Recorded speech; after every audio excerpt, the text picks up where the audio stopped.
Tosubwe chiddako ku Media UG. To keep your emotions safe, to keep your relationship safe, it is better not to open up to the public. Yagala muntu wo. Nti no mwami wo yorusanizo okwagala okujagambe, oh, I have to show the world that Matilda is my woman, but you do not know how many men want to get me. So in them wanting to get me, they could use it as an advantage to like ruin this relationship. This current relationship. Ono guy wa Matilda, okay. Oli ajja kujagambe Matilda is my chick. Nenga ne guy tomumanyi. So many people that post their partners. Nga nebenza abasajja bafumba bane mukazi wa ku profile picture. Naye nakwana nagaza Matilda nkwagala. Nenga alina mukazi we kati kyogamba oyo mukazi gyabera so secure anti bawe tamwenda akorokowa mwinako status nyabo oswadde. Gwenna go posting your man is not having another human being out there, or your girlfriend is not having another human being out there because they post you. You're wrong. Okupostinga tekikomera muntu kwendako. Omuntu ajja kwenda kwa era yenda agambye oyo goyagadde nti munnange ndaba oyo n'omukyala wange Matilda tomumanyi. Tetushaswa bisenge media. Sagala kuulira. So abane dobozi nawulime Esther S1 ku Media Uganda kubuza ko gwana osunzo bwango otaba. Thank you so much. Okola kyamanyi kubanga wekumira ku mukutu guno, no subscribing, no liking, no commenting, no sharing, each and everything. Tusima. Nengo nakolwa lero tuli mu Kibozi ne Matilda. Matilda, how are you? I'm fine. How are you? Great, I'm perfect, I'm awesome. Today was a beautiful Sunday. Enkubekedde kuyika kawo katono. Ne tuleetera olowooza nti twatuuka gye tulaga. Ne tudda mu kuwoomereza naye. Olinagadda bwenzuuka ku makya. Okitegeera? It's a Sunday. Obeera ozuukuka ogenda okutulako bati waweru. You see, it's getting cloudy. So like a jango soko buyingira ogera saa mukaaga boda. Ngoda mbuliri bongo kakana. Yeah, so but it's a wonderful day. It was a great week. Yes. Banange, you people, it was my birthday on Monday, the 18th, and I had an awesome time. Banange, eswangono mulaba cheyankola yan spoiling nzena. Yes, Banange tasimwe burajiwa. Banange, you guys, I had the greatest birthday celebration as with Essie and as with Brian. You know, if you have a gaga, I want to appreciate all our fans that came through for me. Point Media. I want to thank our Namubiru, and I want to thank the other gentleman that we met in town. Fashion. That guy has a fashion store and it's really good. It has some good stuff. And you meet so many people. Yes. But I appreciate the gift. You guys, it was awesome. It was good. I want to appreciate our uncle. Supervisor. Yes, the supervisor. Thank you so much. It was a pleasure. Thanks for the great meals, for the gifts, for the love. Banange, I was really so happy. Nasanyuka the whole week, but they vibed up, but they hyped. But I want to appreciate my sweet man. Thank you so much. Yes. Bam. On my birthday. Yeah. Thank you so much. I didn't to see one night. Yeah. So that's thank good. you. That's good. Yes. Sweet man. I know. I liked it. I know. Yeah. You're a sweet man. Yeah. That's good. Yes. That's good. Okay. Yeah. Nenga nange wenu. Oh, nyabolo. Banange. Like everything is changing. It's a great already. This Ramadan has come with a lot of great things. Banange. Oh, msajja jamala tusasula.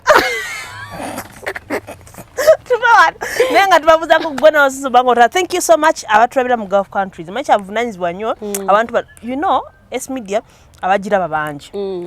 So tulina abantu abatulabira ddala bambi. Saudi Arabia abantu atubasamu ekitiibwa. Saudi Arabia, Dubai, Qatar, Oman, awo wonna. Egypt, oli abadde Egypt oli abadde Iraq bambi thank you so much mukola kyamaanyi okutuula ku data na video yo bajja yatandise kizamu amaanyi naye nga mwonna tulina omwana omwami bamuyita Sebulime Fad Sebulime Fad ali awo Romania. Yes.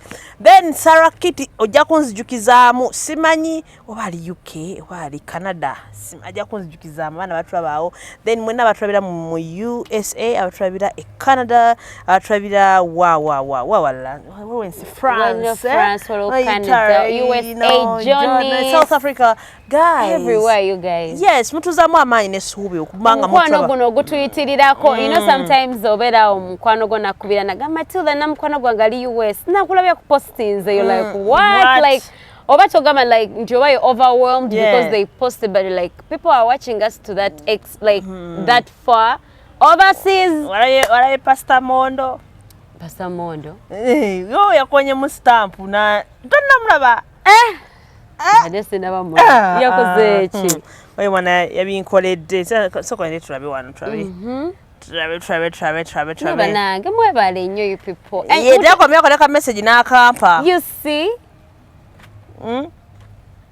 video nagamba nange yankabya banange olumu oba weetaga mu byaddala weetaga omuntu akwagala lwakwamba bakikute balowooza tugamba love boka no not just love weetagayo that neoba ne mukwano gwo because sometimes obeera ate n'omusajja oba n'obeera n'omukazi n'akunyiza nnyo nga you don't have another person to be like it's okay it's all going to be well okitegeera bambi oluusi twetaaga omuntu oyo nga esi nga manyi whenever I'm in a like not necessarily a problem but I need someone to talk to esi nkukubira manyi ajja kwata like that's just people wobo wetaga esi ngomanyi mokwe Matilda I know kwata but like oluusi na wata but there is that thing to omuntu omukubira kwata do you know that those people bogamba nokuyanaga nga takutte noga agenda kuddamu akubi the thing is so heartwarming nti oba manyi omuntu oyo bwalaba kolyo they don't take it for granted be like what is wrong I need to call back so still banaira ne you people I'm so happy nti abo bana esayogera kakantu era nga mpulira njagala kaba not because sibalina but because I feel so lucky privileged to continue now but I have SU people mchalo no mulaba nange mwaga asaja mleke okutwagala kale ngawe mwagala naye bambi this lady is so sweet so bambi Esti thank you so much era ne never zenyu baby wange nange thank you for always being there for coming through for the calls for the check-ins bambi they're really nice I saw that thing Esti nemprianganze n'obulambo wange buteredde you know like omuntu yege kintu nagamba hey God am I lucky that I have these kinds of people in my life yes Esti thank you so much you're welcome so you guys so guys we love you all bambi thank you so much tubagala you know tuli abasilamu banange mikono gyaffe baganda baffe tubasamu ekitiibwa remandani ekyabatwala naye tusaba batambulire bulungi katonda abaweemu ebibala ebirungi bananga abamu batandise dda n'okufuna ebibala yes omwaka guno mufuna ssente mufuna abaagalwa you know when nakola video eyo people were like kale singa omuntu ono mumbeera naye you know abantu ffenna twagala ssente which is okay money is sweet naye mazima gadi waliwo tukesa ng'oli mu kisenge kyo n'okabanga ne ssente z'ozirina and personally nkugamba because nali nkizabyeko personally according to my own experience no you have the money you can go anywhere si nyingi nnyo but egwezi kumala ku level yo naye nga at least wetagayo omuntu you know so bantu bangi nabe comments zaamwe nga buli magamba banange senga omuntu oyo mba naye naye tubagaliza mbafuna abantu abo abalungi abatabagalako byammwe abagala just abagala mwe nga mmwe you know love is beautiful nga yona yevudde oba evudde ku muzadde oba evudde ku muganda oba evudde ku mwagalwawo but love is beautiful oba mikwano gyo it's beautiful ngoma nti no kaseero genda kubirako omuntu ono nti enaku ssatu wembeera nga sirabise someone ajja kugamba ono gyali kweri you know so all that but we love you all ebintu bitambulizaawo nga bino okutambula naye nga tubagala nnyo twegweko maaso awo ate nekira esikampisewo kana buno obubaka bananga abatayagala bannamwe mulekera obagamba nti no mubaagala kubanga mwono n'omukwano people have really stopped believing in love that it exists because mwerimbika mu kifaananyi ekyokuba nti oyagala omuntu ate nga tomwagala kati omuntu otagenda vayo ng'agamba nti oh this person didn't really actually love me but they were using me yaba already afunye ekyo nti tomwagala so please stop let people be. Yes.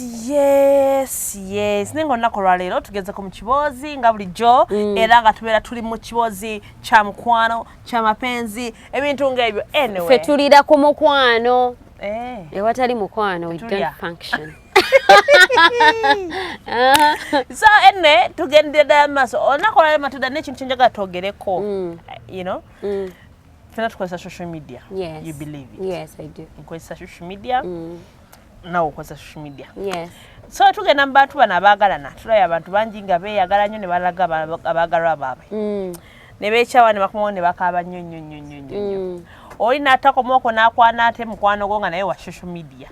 Eyali ex ate nafuka biki? Kugamba ne bitambulira awo ennaku neruma omuntu wa wansi, ennaku neruma omuntu manyi waliwo omuntu nga sala akuddamu kola muntu ono oba oliawo oba for you page etegeera etya nti ego olina okulaba omuntu omwewaze naye kati oba oyawasa omukazi omulala nga gwe yakukyawa gwe baleeta bate bali mukwano omungi ennyo ate abamu gye baveeyo ne babeerawo nga bakulangira twabimanya.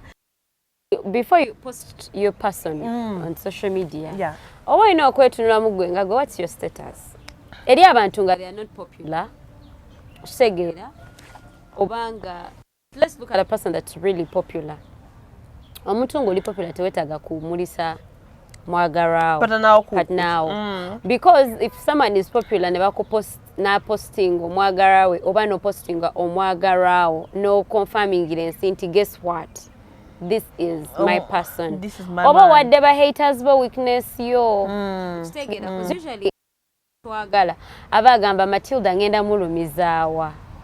So I'll talk about myself. Until right now, I'm in so many people's phones and so many people's business because of the things that I talk. Some criticize, some appreciate. Which is okay. Which is very well. It is all expected. Na kati omuntu ngo tugamba omuntu oyo tanjagala. Na kera ku machana mabba wa Matilda ba boyfriend wa Matilda afanana what? They are going to use it to make sure Matilda is put down. Because remember we are talking about certain situations in society. Most people are considering you to be like that perfect person, that I know Banga he's all it. Because you look like you know almost everything, which is not true obviously. Kati abantu wabera wagagamba nebba wa Matilda afanana atya. So there are even people, because in my inbox I'm having lots of messages of like, are you married? Are you single? Are you having someone? Are you this? Are you that? We get those messages. No, Atena even to your experience. Yes.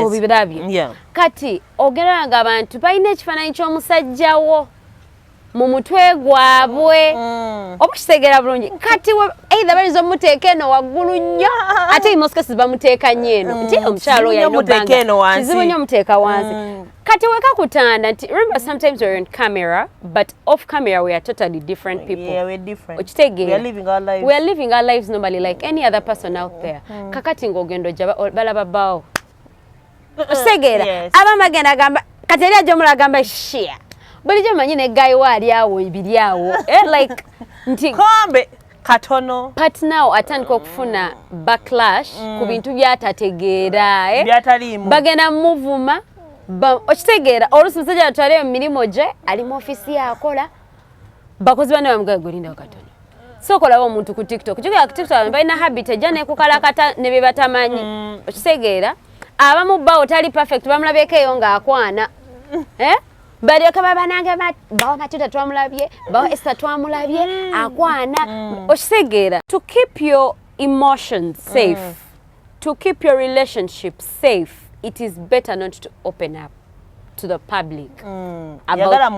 Yagala muntu wo. Nti n'omwami wo oluusi ayinza okwagala okujja agambe, oh, I have to show the world that Matilda is my woman, but you do not know how many men want to get me. Okitegeera. So in them wanting to get me, they could use it as an advantage to like ruin this relationship. This current relationship. Ono egaye wa Matilda, okay. Oli ajja kujja agambe Matilda is my chick. Naye nga ne guy tomumanyi. Oba kisegeera bulungi nti like because oyo mukazi wange. Oba kisegeera. Atandise. Yes, the moment people kasabalaba nti ono ye muntu we nga bavaayo. Neyakwanako n'omuganda nga agamba ayo Matilda. Kisegeera. So it's always better if you keep your relationship. Not just your relationship, but your family, people that you love, people that are so close to you. N'obajja mu media. Kubanga babagala okulumba bakozesa nnyo bakubira left right omwana we omukazi mweru lwaki alina omwana muddugavu omwana yakasiwa omusajja laba okitegeera oba omwana omukazi muddugavu lwaki alina omwana omweru omusajja we ate si mweru nnyo ate kwegamba ne batandika okugettinga deep into your life. Nti ojja nakwetaaga okujja okunnyonnyola omuntu munnange omwana we mulaba lwaki mweru ate nze ndi muddugavu nete muddugavu anti taata wange sima jjajja wange wa ate like you have to go deep and then okakase and it's really not worth it. Like not everyone needs to be explained to how your life is. Oba kiraba kakati nze osange Matilda nina omwana mweru taata ye muddugavu nnyo kakati omwana yamwenda yamufuna like people start formulating stories. Ante mu formulating olusi bitandika okusoundinga real. I have a friend of mine that told me, she's called Lydia, big ups to Lydia. Yagenda nanga Matilda okimanyi nti omuntu alinza okulimba na making sure nti obulimba bwa bufuula amazima. Nalimba obulimba ne butandika ofuuka amazima naleeta n'obukakafu nti omuntu akuwayiriza n'ateeka ekirowoozo mu mutwe gwe n'atandika okugamba Matilda is a bad person banange n'ofuuka mubi gyali nga ne bw'okola ekirungi it's bad okitegeera nti nabo omukazi mwenzi nti ne wona batakusanze na musajja oba ne bwakusanga busanze yakina bongo bwe ne bwakusanga ne brand gwamanyi nti mukwano gwo obadde naye yakusanga naye ajagamba kale wachi yagamba kuwakwanira abasajja. Someone can make lies nazi formulating and nazi feeding and it's becoming a true. Nti ne baba ageze ku mutunga mugambe emboozi omuntu ava wagamba yes agoge mazima. Oba kiraba. So to keep yourself out of that kind of drama, to start like okweteka mu depression, okwetandika okwedoubtinga, partner okugetinga uncomfortable. Remember, we are not dating angels, we are not dating people that are out of Uganda. Our men are in Uganda. Kitegeera. Bali wano balina emirimu gyabwe. Kogamba bao balinza omukyawa olwakubanga gwe nawe buvinaga Matilda is my girlfriend. What if boss wakuwalana nga byogera tabyagala oba ogenze bagenze mugo bakumulimu okitegeera. I see these things that I'm telling you happen to people. Kituufu.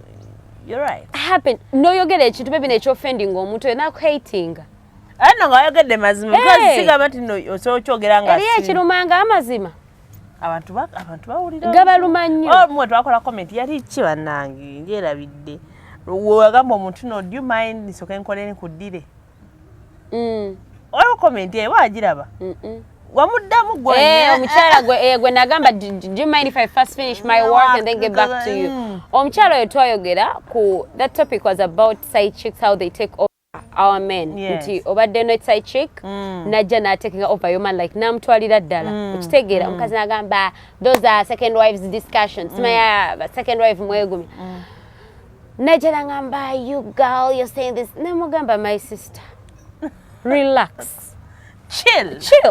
If you have an opinion banange njagala ngamba abantu mwenna abaliyo we all have voices and we have phones and cameras olaba esimu nga bwogikwata no typing no recording newe kwebifaananyi you can as well share your opinion Noja no tunyumiza. Like it's this society. We are not the monopoly of knowledge. Amagezi gwomwali and everyone has a different experience. And if you're there and you have a different opinion or a different way that you see life, come and share it. People want to know. Come, jangwana mukateba wantu kutuza wantu. Tula no gamba, hey Matilda, there is this topic that you talked about and I really don't agree with it. What can we do? Fede tugenda kuga, fede twagala kumade. Fede tuba dictator. If you have your way, come and share it. Esi ali wano, camera ziri wano, stegera. Kati omchana ngo, you can imagine. Nangamba mbuza abawala babwe. Kati nangamba Matilda, from the content I've been giving, I've been only trying to let girls know that these men don't want you to fuck up because they don't care. Yeah. So if you want to keep your man, you have to do the right things. Am I spoiling a chick to tell them that, yo, what you're doing is not right, this is what you're supposed to do? Esa mbera nyono nokugamula esa. Omusajja ono nga toli mukwata bulungi. Oba mutandiko mukwa mba side chika jamu kutwalako. Se chika genda kutwalako bawo otakola ebituufu. Oba nonne ebyo byokola. Gayo no agenda wa chika aberereyo ddala. Only kakati tetugenda. Olaba ne Yesu yagamba nga abantu mu parables nga kuwa emboozi gwe nolondamu. Okitegeera. Tetugenda kujja tubagambe nedda. Kikiro kinadde tegeeza. Nabadde ngamba nti no me I've told you if you don't take care of them, they'll go elsewhere, they'll find good care, they'll get attached and they'll go for good. Period. Kati gwali mwama gezi tula sengejja. Gamba. Kakati wemba sagala ekyo nkola ntya. Wetereze. We're not going to come here tubawe mmere, tubawe nva, tubawe juice, tubanaze nene. Because wada mazima gali nti tubyogerako bino ebintu nti men chi, abasajja bo. Nesa wali abasajja nga tebalina ku bakyala baabwe. Ate era gye bali bangi. Ng'omusajja okutandika okwenda ku mukyala we esi. It's a contribution that came from his wife. Yeah, gye bali. So abantu balina enjogera men are bad. But according to my experience, nibyenda byako there are some good men there. Extremely good men. Yeah, there are good men there. Abasajja gye bali abalungi esiga ate balungi nnyo. Ate ffe babi. Ate men communicate. Bana ffe tuli bangu. Lwakuba abasajja bate bamanyi kuyomba. Akuwoninga emirundi ng'esatu. No, I don't like that. Oluusi nga museka noseka, I really don't like that. Ne mungera n'owula naga, I don't like oguddako takiddamu. Akuba bukubi. Takuba. Agenda bugenzi. Ng'asirika. Aba atambula eyo ng'asanga akikola. I'm telling you. Ng'asanga akikola ng'agamba ono yajja okuntegeera. What do you want? Okitegeera, because abasajja babatonda spending is not their problem. It's in their DNA. God created it with them. Fejo bera nga mtwalo gwange. Mtwalo gwange akasendi kange kana. Akechikazi. Bakuwechi. Esto so sanga omusajja nga lero yakwanya omwana namu iPhone n'omulala n'ankya namukwana na like in a month nagulira abawala bana iPhones. Naye nga mubona abanonyamu element gyatafunye. Maybe they come interesting and then later on you realize. Feno je tubere ntugamba ebibozibozi so akuva yabeerawo nga tafaayo wakuwa. Ate waba ne centers lina tagenda feeder. When it comes to women like some women, I won't say like women. Toso akwata sente wobo muntu tomwagala if you don't love this man. Because tweyogezana but there are women who give their men money. Wobo muntu tomwagala from the bottom of your heart. Nakatambala tokamuwa. Bambi don't. No, I'm not telling you. Nti tomuwa. But what I'm trying to tell you, nti abakyala wabat there are women who spend money on their men. Ngaso omugulya kino namugulya ki because naye akola ki ne waba omukyala takwagalanga kotasa akuteka madde ekinazi because you know when it comes to love tumenene tweyogeza naye we give our men may I give my man kati kankugambe kino okumanga gwo omukwano gwagenda wala may I give my man esi kyokola kituufu nze omusajja muwaayo esi nze mpeera ddala bba wange era wemba nkuwadde mukwano manya nkwagala nnyo kubasiga baagaba anze sigabirako ddala naye wemba nkuwadde omanya oli musajja wange omanya nkwagala ebya serious nze nkujje mu bangi nkufudde owange nentambula era ndaba esaati yakunyumira okitegeera okumanga estate kati abantu abamu tuwagala nnyo tuteekamu n'akajanja nze kugambye nze mama wange yangambanga naye mwanange engeri gy'oyagalamu eyo ngambi omusajja agenda kumenya mitima nemuganze bwenti obwe mmanyi okwagala era okukakana era bwe bamenya omutima yaŋŋamba ndoza kati oyize namugamba nno munnange bwentyo nze bwenjagala but I sat down with my mom namugamba you know what I really appreciate the advice and everything ne munnange nze bwentyo bwemanyi okwagala I don't know how to love someone and I don't give them anything. That is why me I can't date a stingy man. I can't. Nigo abakyala bagabira ddala kati kankunyumize ate da we mbasagala mpe kintu kyonna kimu kuba mbasigenda kikuddiza ate nze awonja okanamuko naawe kati omanyi lwaki nkugamba ensonga eyo I eat paka kuwulira bubi omanyi lwaki nti olya ebintu by'abasajja mbasagala kuneesibako like nzembe ongambe kakati oliwa ate kati abasajja bayiga akantu kasate kati olina ewuwo atandikawo okubuuza nga toliyo taina na kyakuwa nze omusajja batolina kyompa tombuza wange lwaki siriyo ogambe batya woba tolina kyompa tombuza lwaki sirika era njaga kusima nnyo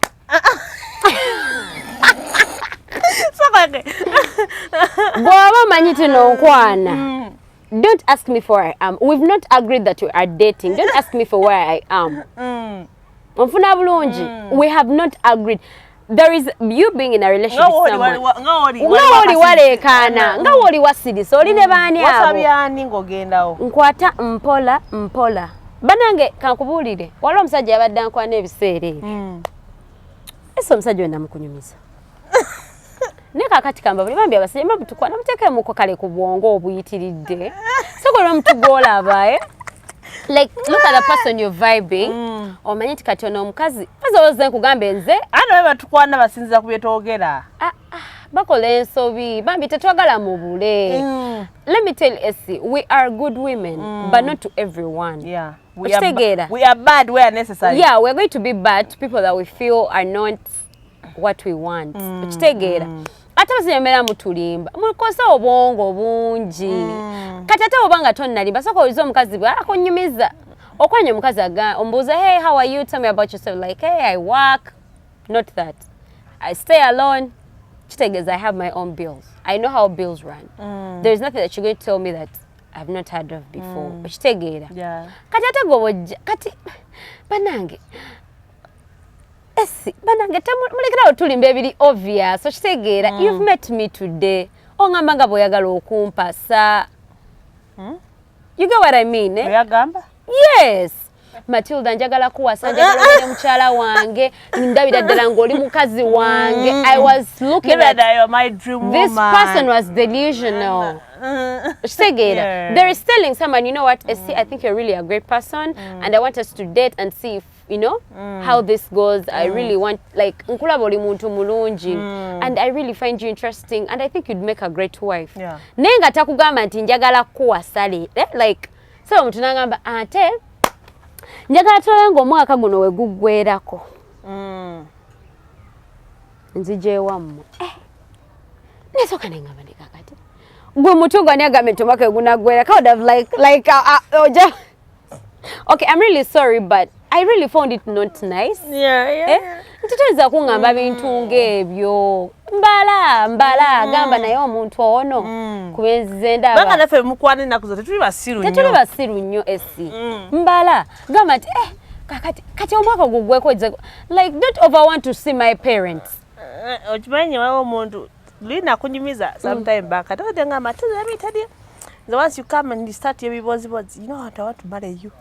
Jemisine jojo kuulira. Jemisine alaba kati abalusa abasajja mwa mtetero baba ya. Men kati abamu kati bagira mu level ndala maya abasajja bakasaba babera babala. Nti abakyala bonna kati bagala obufumbo. Kakati ye pesa lya kubisa. Tota manya nti oya bano ogakoga wote. Eri pesa funyo. Tukutunya wetu. Ate kastojja naye kugamba nti nombuza do you have kids yes. Bambi manye pesa lyo bufumbo it's nothing to turn me on because you know because I know I've been married before like marriage is not what I am looking for right now at the moment before I even think about marriage I'm thinking is this person good is they a good man are they kind are they godly are they God fearing are they loving do they love people like how are they ngano bufumbo tonna bundetera kuba mbaddeyo anyway, marriage is good to be told to girls that have not been married before. kuba bolusu babera bakyetaaga nnyo naye mwe abasajja mwe kamba ka social media pressure kamba gambe kino the moment you vibe a woman ne mwogera ne mu communicating nakulaga nti nno abaddeko married before tomupapisa mu bufumbo tomuddusaayo nnyo ku speed oliza omukwana nno ng'olusi bw'okyogera kimutaninga off kagamba oh please nga like yakabuva namu like akyalina ne trauma nenze knows that should be you. First present yourself as a good man. Good man yatya Matilda? Omusajja abeera good esi ye musajja nga they check on you.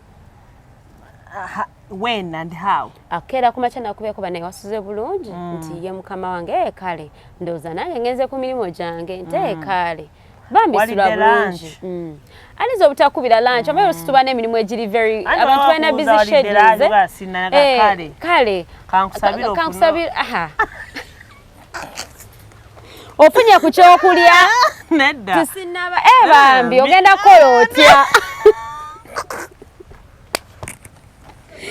owakiraba that's a total turn off. Era bakyali good man. N'olwokuba muna nti ffe tuli bantu ate bakyala balungi bakisa tulina empisa omugamu I have not heard but naye kati otandika owulira gya nga enjogera ye teriimu nti what can we do n'omugambirawo but don't worry I'll get lunch anytime. Omuntu oyo era bw'oba olina kale ku baana si abazaala ennyo kale naye akwana abakubuuza how is your baby, how are your kids, oba kitegeera like how that omulaba nga ayagala nnyo obulamu bwo bubeeramu from the words that they talk about kitegeera bulungi nnyo naye olaba tonaba kwogera ku nnyumba yange osanze ngisasula neebaka oba onfuna so you don't have to like lwakwati abasajja bagenze bakirowooza nti fe abakazi tuli nnyo into money kati wakwana agamba kati oyogayo gombadde ogamba yangamba Matilda, how much is your rent? Nemugamba. Okay. You know, njagala I'm like, come on. Like, nze siri muntu gwe banimba n'ebintu kuba nze ndwawo okuwa ekyange kubanga I take time before I start giving a man my expense nti nja kukwata ku sente zange ngendereyo nkugulireyo ku lugoye oba ku ngatto oba ku socks mba mmaze kulaba nti you're a good person. Okitegeera. So before I take a step of saying I will invest in my money mba ndabanga kati ng'ovuddeyo ndagwega kumpa obukadde just one day abana bayinza ndagwegala list nze ebisimu ebyange sibibala bwentyo nina bangi bendayo abasajja babazine babawa akakadde olunaku oluddako nattira mumukubira nga amaze okufuna byayagala kati nze awo tuba tuvuddeyo ate nze I have a fear gaye kasatandika okubuza ebyo nze the fear I have with omuntu gamba nti no they will pay your rent nti I want to come and like aba tayagala kumugamba nti you can't come today kasitakuga Matilda nakuweereza akakadde nagayezoloza nnyumba egyo myezi nga kisinziira ennyumba gy'osulamu myezi ebiri oba gumu oba kakadde egyo myezi ebyo oba omwezi wayagala wajjira ayagala gambe takubira naku meanwhile mbadde wanene ku shell wooli kali no yabatakuyambi ate no kati ekisinga olaba bakuyambi Matilda nti omuntu oyo olusoba tomwagala bamize kyekinnuma nti omuntu oyo olusoba tomwagala nga akwana bukwanyi nenakwana bane muyiga omukwano gujja ddi onkwana bukwanyi ate mukunkwana obukwanyi onsuubiza ebintu bingi nnyo oyagala kundetera kukuula abamu tutumo bakuula okitegeera kati kangambeko kino esi me when I first dated my boyfriend tetwayogera ku ssente ate ng'omukwano gwaliwo nga tetwogera ku ssente nera you talk about yourselves like how are you, who are you, how do you do things like conversations zijja nga sente temuzikoona nako nenga ozaagala oba ozaagala of course naye nga todda omugamba omanyize njagala nnyo ssente nze golaba nze osajja bw'atampa ssente nga betubiriiko temubyogera nako nga mwogera mpozi zammwe endala nnyo that is when you now know oba oli mwana muwala nti kati nno kati ndi mukwano gandi wala sinayogera ku kikumi ndi mukwano Nze gaye yankwana ne mugamba saagala bakajanja. Eba sign sikwagadde.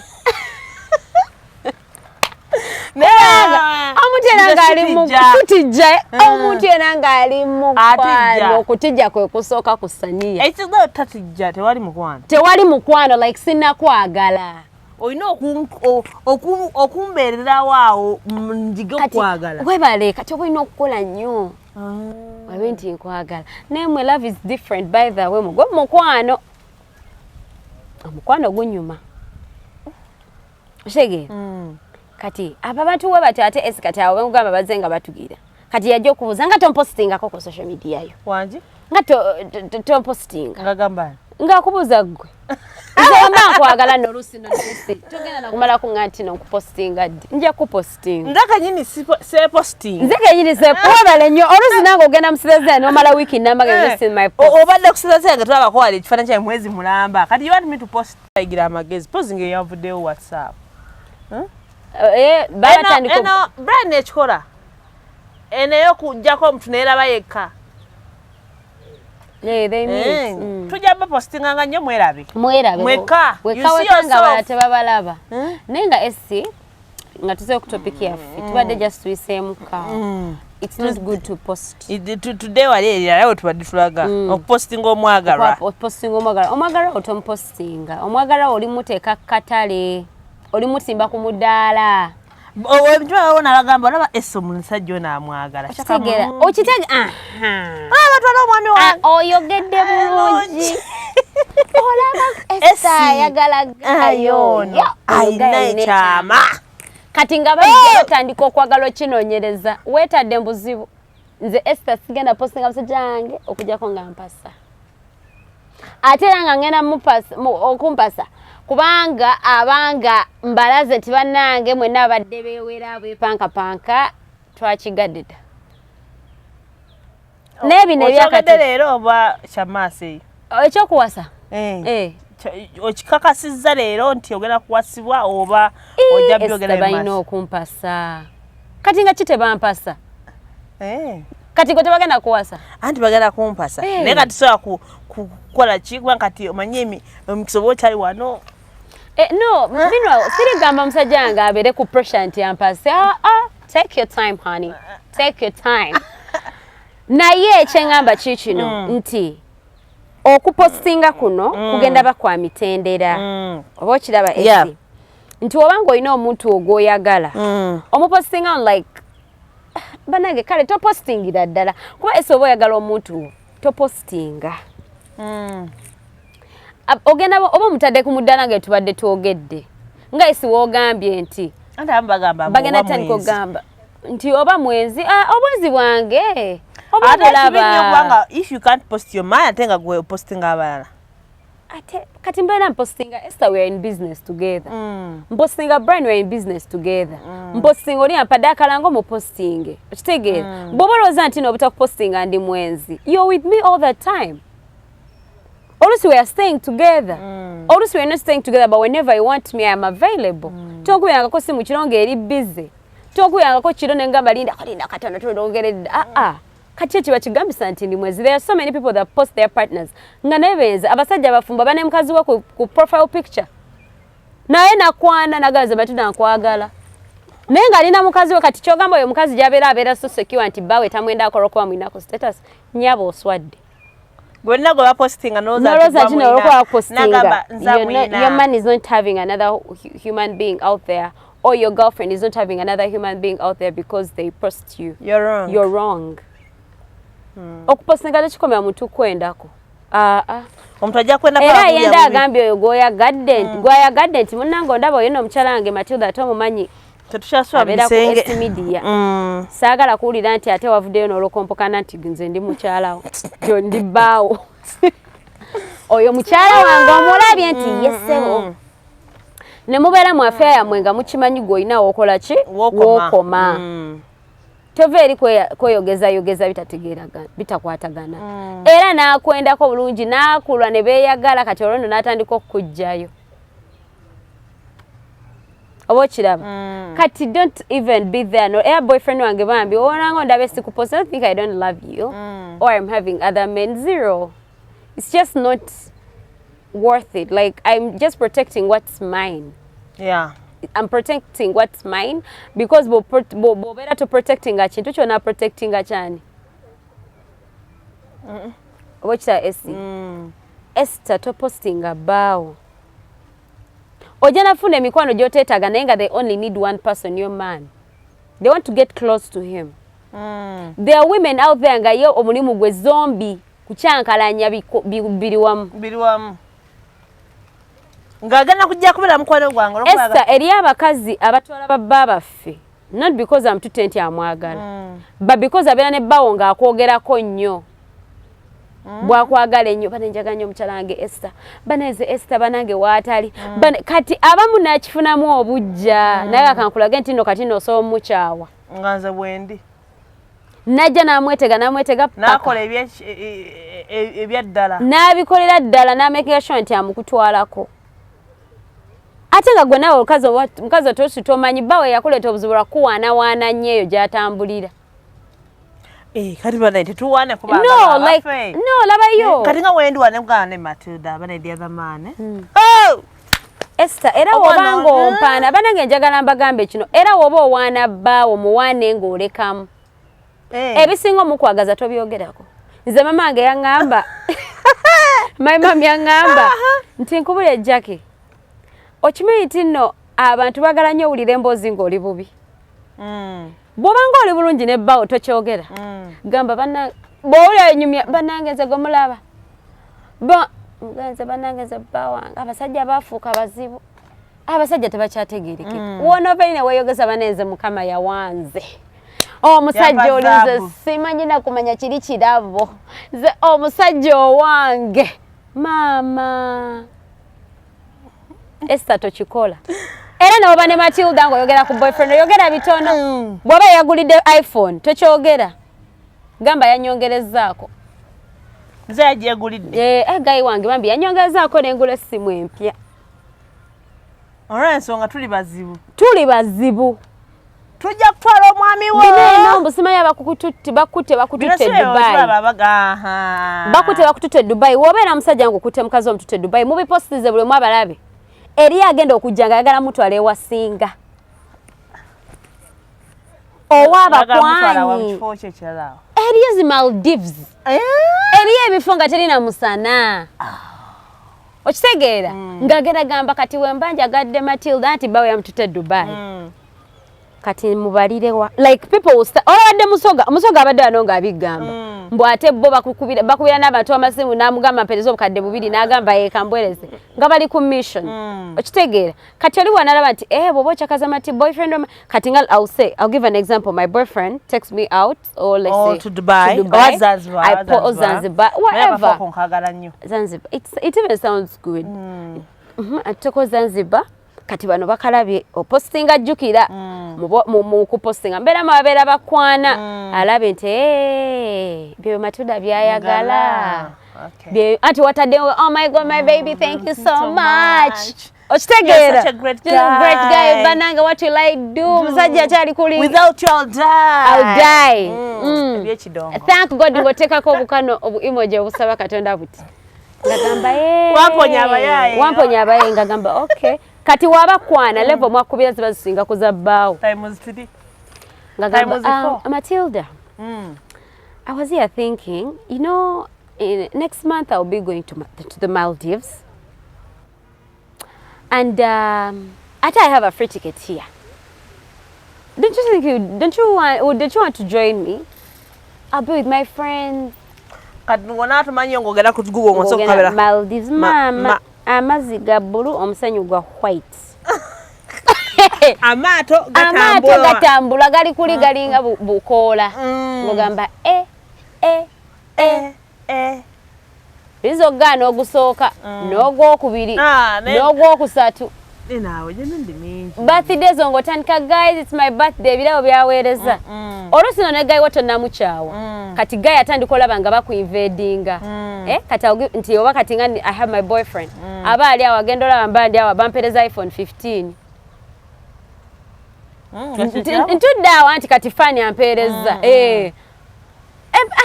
baby, guess what? Can you believe my friend sent me an iPhone 15? Agenda gamba nedda nyabo. Oyo si fani. N'oba tolimba nga banange fani. Kwa tulina abagizi abalungi. Abagizi abalungi bambi ba Johnny Sibalyeyo ba Point Media. Ngagamba ngakuyiwamu ekintu. Kati mulaba Rich bwetandika offa. Egendera kati gawe watandika olaba akwadde n'ebirabo eby'emiliyoni 6. Ye bulijjo tagulyanga essimu eyakakadde. Kitegeera. Naye nga kyali akoze kutwalako e Dubai. Yakutwalako e Dubai ne mukomawo. Oba Zanzibar. Kati alaba battasookwazi offer. Agendera oba oli awo mugamba, hey, by the way, there is this thing we are going for. Agendera mu bafani mubamu face etavaamu. Munange me and Essie, we are going to Ginger, Ogamba we die hard wange. Essie mumanyi. Agendera nga mubamu fani atakola ki? Ate fan afuka die hard. But that guy maybe is really so good. Can you believe? Olusi muli amunyumye, babe, guess what? Ochimanyi tina nabaddawo. There is a friend of mine agamba agenda kupeeza cameras from the US. Yeah, it's my friend, it's my good friend. Bambi yandaze ekisa. No worries. I want to invest in S Media. Okitegeera? Akunyiza pesa. Bakunyiza pesa. Banange omusajja wabanga akwagala esi atandika okweraliikirira. Ate tomanyi kweraliikirira kye kukola musajja wo. Olusi kumufuula violent. Natandika okukuba. Olwokuba ebirungi biyitiridde. Kati bo mujja mwezo. Tomupostinga nnyo. Ate toteekayo nnyo ennaku zammwe z'amasanyu. Abagenda okujja tebajja kujja na bintu bikusika bikutwala. Okitegeera? Baba bajja balooza bakwana omuntu ali singo. Omuntu ali singo tebamuteekamu nnyo ki? Maanyi. Kuba balowooza naye ayagala. Kati ono aba alina omuntu bamuteekamu nnyo kuba bagala musigula. Okitegeera? Bamuteekamu nnyo. Ko bagala sigula. Wala butwaza.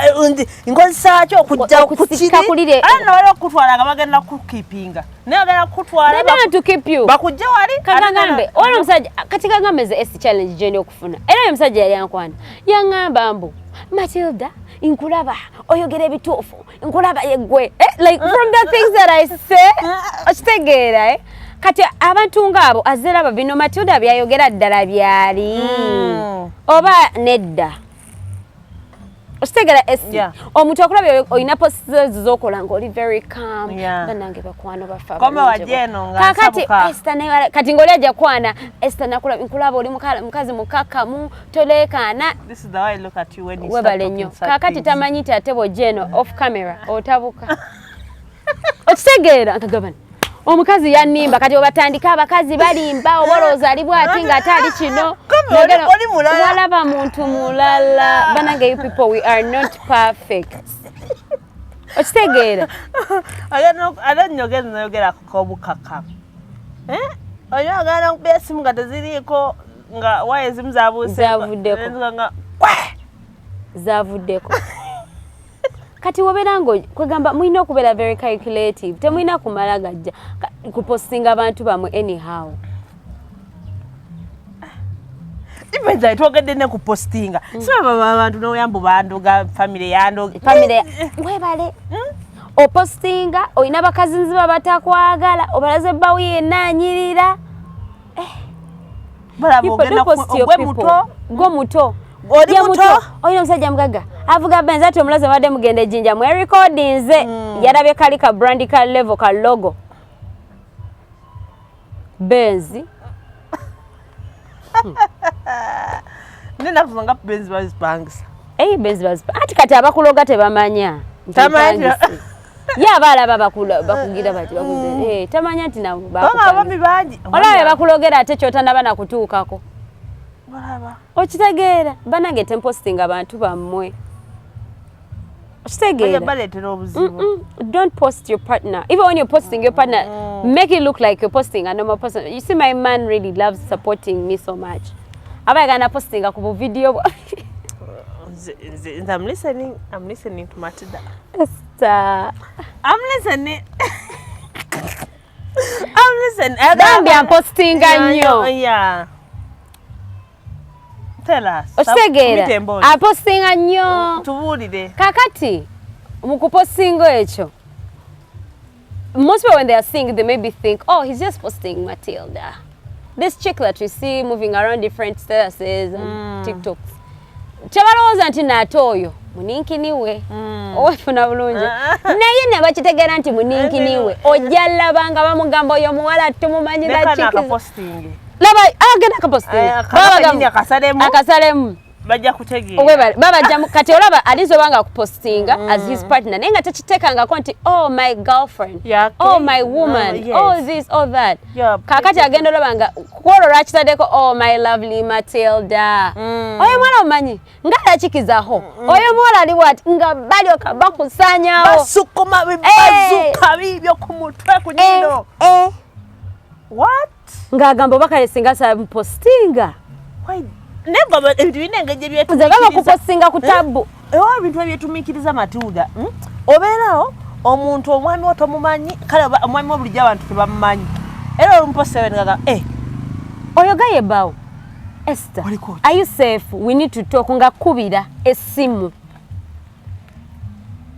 Esther wegendereze nonga banesinga guys ampostinze oba tikyandibadde beta bakubuya nebyotamanyi nebyota oyo no guy gwenga mufumbo kupostinga musajja omwana azala molo no okimaiti noli omwana olamanyi oli omukazi atera okujja bwati ne bwati ne bwati nti ye oyo mukazi we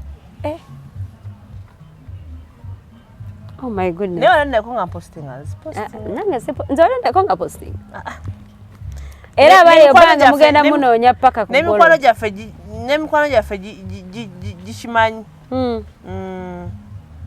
don't post your man era n'abami baffe bakimanyi teri byabba posting okujjako nga kiri inevitable tibane mwabadde ku mukolo baba kwefana nga mwekutte ekyo temina kimugera kikolera ate n'ababala baleka babeerawo nga just but I really appreciate oh my god nga boogera bituufu byokka like leko omuntu ajje mu bulamu bwo esi nga ne babasanga mu public they can't identify that that's actually your man bagaga matata omulabeko n'omusajja omuwanvu Stegeera matata omulaba ne gayo nenga they've never the moment you post and you put a caption my wonderful husband you've roasted yourself live kaweddemu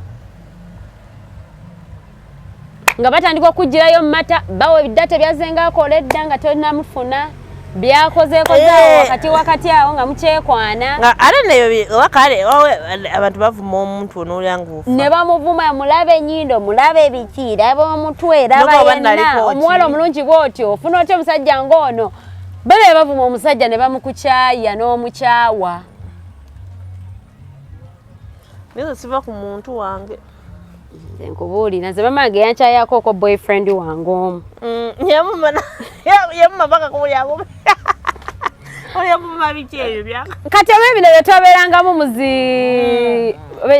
ku ssomero kubanga ankulu ffe bazadde ffe badde very open with us kaakati nga mami wange agwa ku bifaananyi byange ebya pate eza prom nga ngamba saali mugamba nako nti na boyfriend wange nasiba no boyfriend wo konse nedda onayeka yeye ne mwanange tuyambe tomuleeta wano omuntu ono nga tasanyusa nnyo lwaki yayongerako akanyo yaligaye tasanyusa she doesn't want to be mean asanyusa naye si nnyo nanga omuntu ono tasanyusa nnyo nemugamba lwaki maama in fact number example nangamba nze singa nafuna tata mwe ng'ali bw'ati mwandibadde mufaanana we muti bwe byako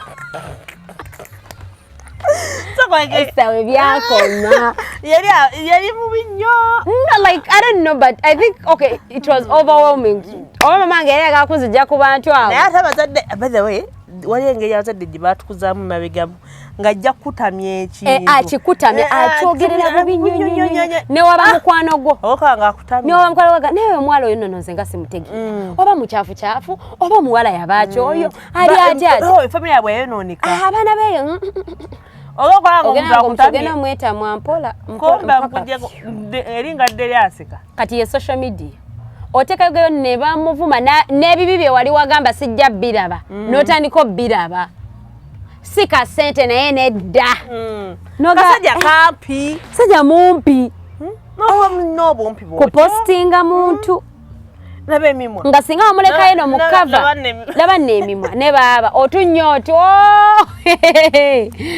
otunyooto bannange ayina ne braces amukisinga atya ne bagenda even deep in the other private parts nagamba bana abantu abalina braces are they kissable okitegeera basooka zijjako oba naawe abasawo be bazijjako braces. So once you have them, no kissing. Simanyi sibangako nazo nabuze ekizo bagana okunziramu. Bayomba buyo. Buli mubadde mu commenting abaseka busisi baseka busisi batebampa answer. So ne ayo bana bavuma. Bavuma omusajja ono oyango oyagala kawa. Kati olabe ebintu ate ne postinga abantu. Kati nga bagala bana abasajja afa basitula obunyama. Abagala over age.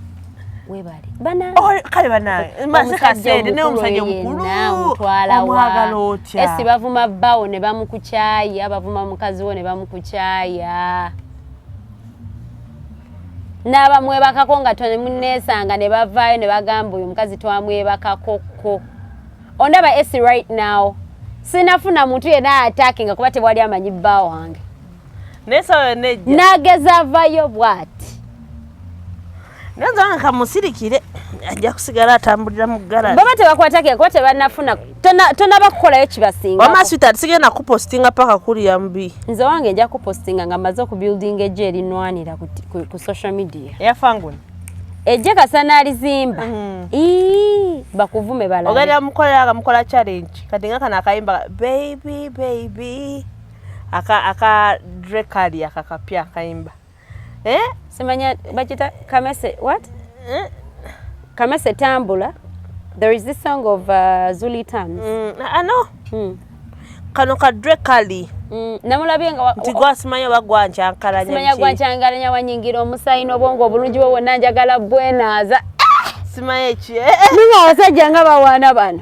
Era abawaana. Kakati nno ye embeera mwe tuli mu ya social media n'okupostinga abagalwa baffe we tutambulira.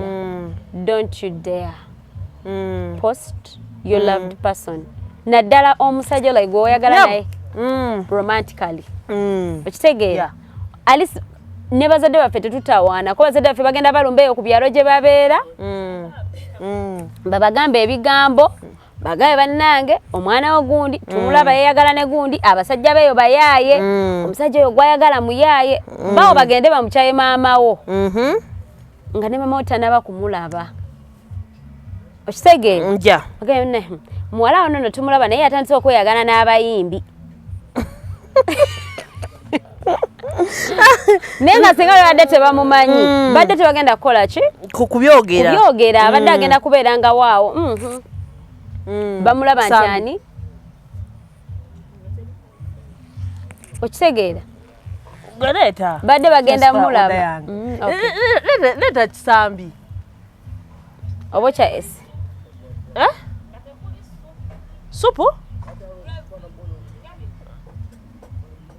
leta mbirabe tugende butufaayo galeta nga tebakola ki nga tebabira like nga bagenda gamba muzaddewo mune mami Esther twalabe Esther atandise okweyagala n'abayimbi ayina omuyimbi gundi gwakola ki ebwetyo gwe yeyagala naye ne coke naye tugenda kukola tutya tugenda kukola tutya tiba nango kati wala mama bwakuyita boyfriend wala tonaba namuleeta naye ready n'abeera biased okitegeera lwakupostinga lwakuba olaga bawo nemba bawo abeereyo ne basipamyeyo nga mukola ebintu byammwe mu kyama nga tebakola ki nga tebabimanyi abantu bagenda tandika okujja okuboogerera nga mwanywera dda muli muti Omuli muti family ya musima ddanga ne bamogerako ebibo already they know the other beautiful picture.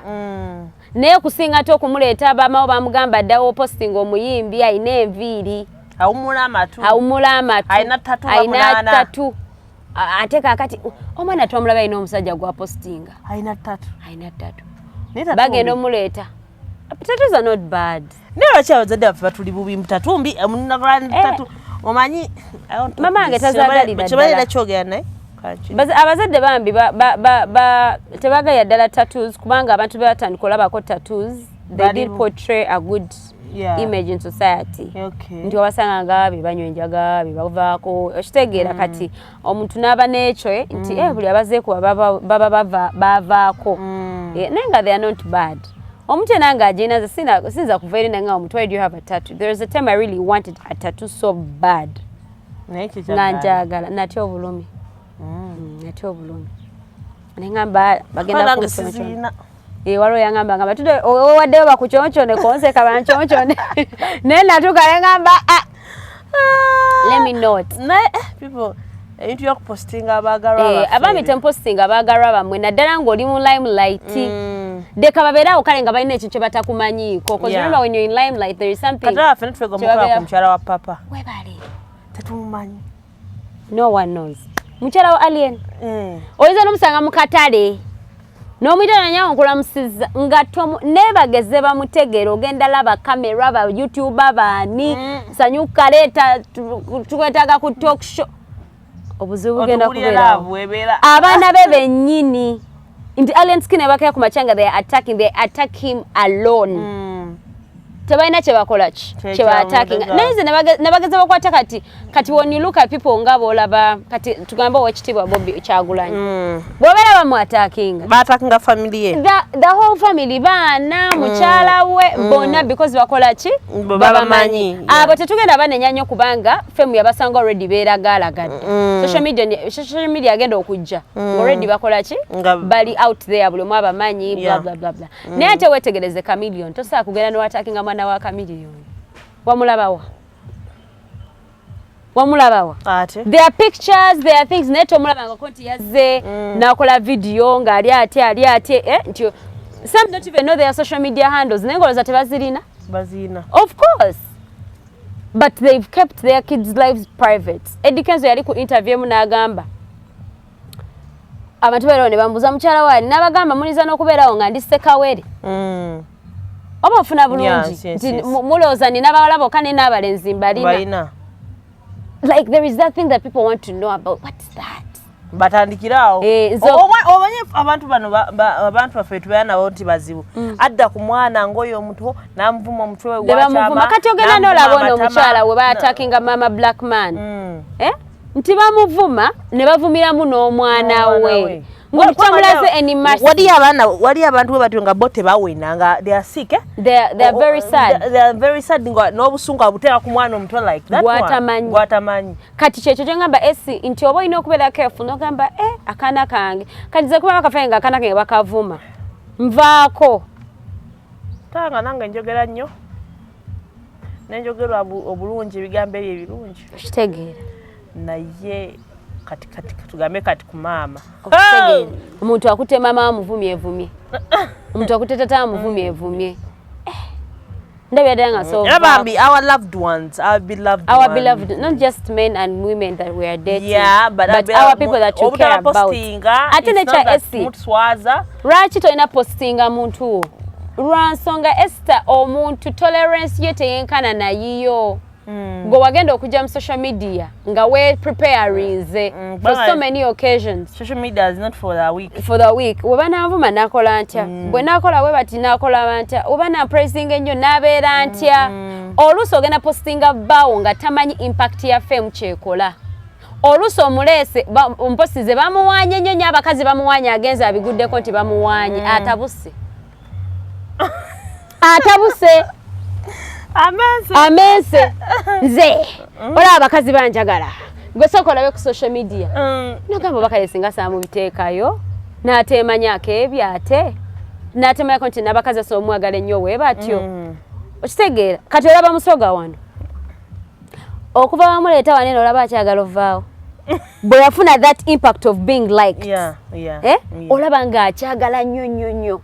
Kati imagine you've posted your man. Nagwa mu ekyo nti people are going to pray. Oh, that guy's smile. Oh, that guy's eyes. Oh, that guy. Oh, the muscles. Oh, this.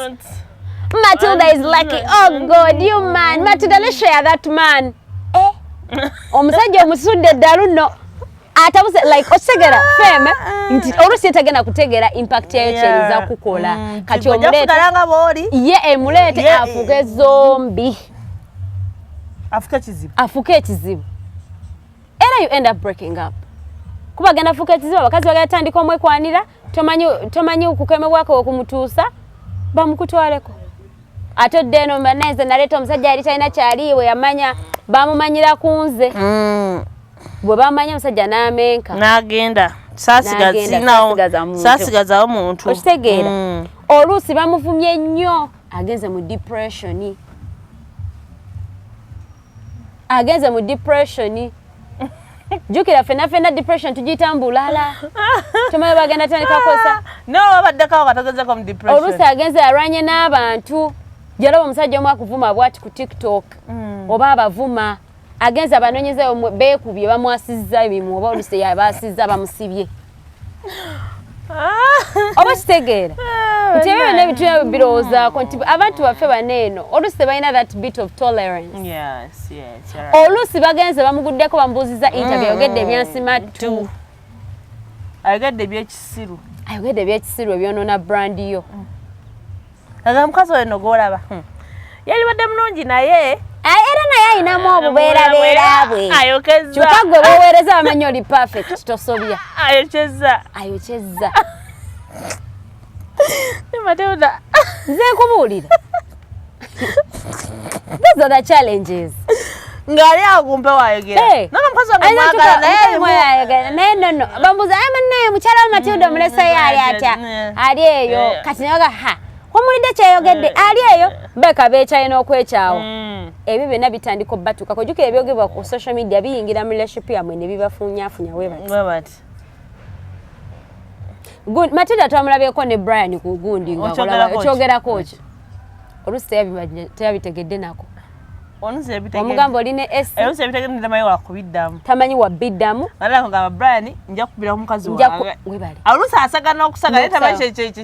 omusajja yavayo n'awoninga Brian okumuviira ku mukazi we naye Brian tawulira okitegeera kati mutandika oteekamu abantu abalala abatalina bibeeramu oba okiraba nze njagala kukakase abantu bonna abalina families zaabwe in private they are not attacked on social media. Actually, they are very happy. They have a happy family. Yes, they are not attacked on social media. Omuntu ajja nakusalako omugamba omusi gundi wayogera nti mukazi waali bwati ne bwati ayonsa alimba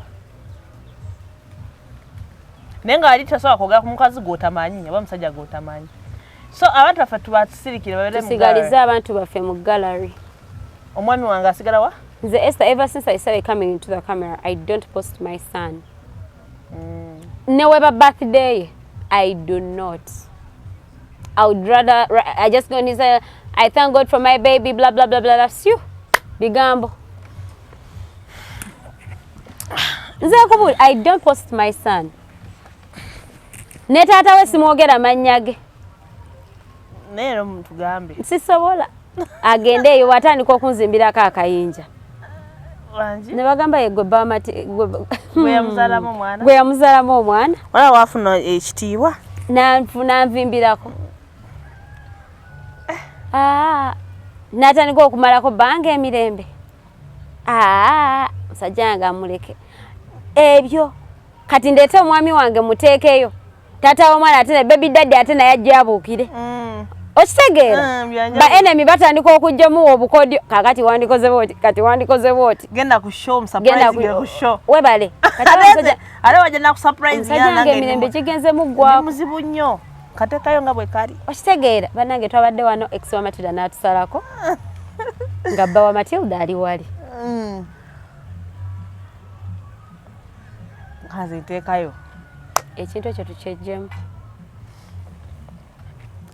abantu bonna boolabe baserebu abakolebwako amawulire olinajjanga ozanze golaba abansuulawo osome mukazi yansuulira abaana kasita omuntu ajja n'ayogera ekintu ekimukwatako privately kaba kaweddemu kaba kaweddemu gwe luka Juliana twogerere mu bantu abali private Juliana oliza mwogerako ki just gwe balaba nga atambula naye gwabwe gwe boogerako n'emboozi nzibu ya kumufindingako n'abantu abakyasinza okukola amawulire kizibu nnyo mukolako amawulire like there is nothing she shares out there nga bimala ne bikomawo kitegeera last time we were talking about PR bishebye nti olaba omuntu asobola okubeera awo n'ayogera ebintu kati nga olaba bankugamba entya kati nga bwe kiri naye eyo maaso gw'olabanga ekitajja kukosa mu maaso nti kangeze boogedde ku bbaawo mwakyakalanye biki eyo maaso baali badde ofuna endorsement oba ekwatagana yafunga oyo nga luli yakola bwati bbaawo webale nnyo kaakati ozze warwana n'omusajja wajja ku TV n'omulangira nga batandika oga tetugenda muwa endorsement yaffe ekitegeera oluusi obadde like it's just too much you can never know you can never know success is dangerous until you're popular success eya popularity ebeera mbi nnyo nti ofuniramu nnyo a lot of criticism nti otulaba waneno tutudde tewali atuliko ne bageze bajje bagambe twalabye media show egenda tandika okubeera aired on DSTV ku channel bweti show Max gundi twabalabye babayise ku red carpet ya gundi ogenda laba amawulire bwe gatambula ne byomanyi ne byotamanyi byowemanyiko ne byotemanyiko bitambula because you have now reached this peak when you reach this peak owulira nga ofuna energy ekusika wansi bweti and that's the negativity and there are criticisms that come out of by the way kale wakwakati abantu banabaya kuvaayo kubeera live we always meet such negativity mu comment sections oyina je nagamba ekintu oyina je nakogerako ekintu no biwuli listen ayakati fe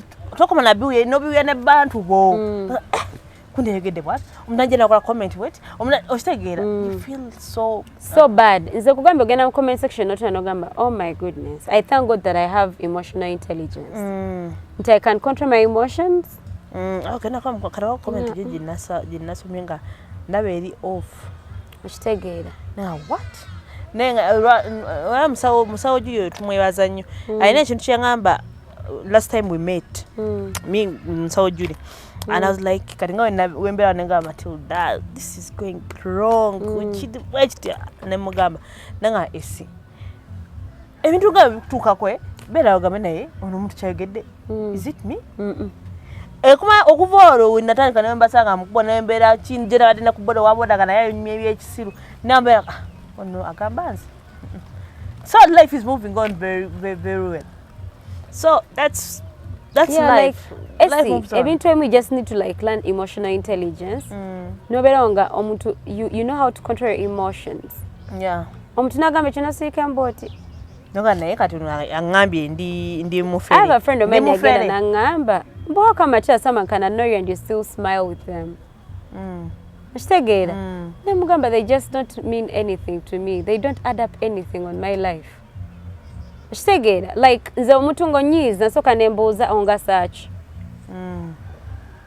bwemba sogedde nawe kumala ennaku bbiri what do I lose bwengera kumakya nga tonjagala ki ekinvaako ki ekinsigalako kati ekyo kimpa level kwenkuteeka ekitegeera ne response yange gy'oli bwemba manyi kino Esther yanyiziza I work with Essie I need to find ways of putting myself together communicate bwemba manyi gundi gwe tetulina kye tukola babiri I don't need to explain anything ekitegeera nti Essie we have a brand ozonsanza ngambe Matilda mune nawulidde bagamba ekino bwekiti ekitegeera I have a right to explain to you. Naye ku social media, omuntu ayo Matilda twamulabe I don't need to explain myself to you. Kitegeera. The essence in ensonga lwaki one of the other reasons why people shouldn't post their partners. Zenga Matilda I don't like to see someone disrespect people that I love. Nze omuntu disrespecting omuntu gwenjagala mpulira nga mnywamu omusaayi.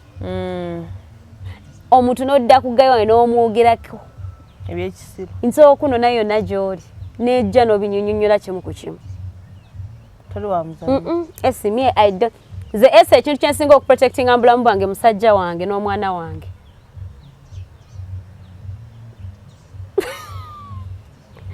musajja wange na mwana wange.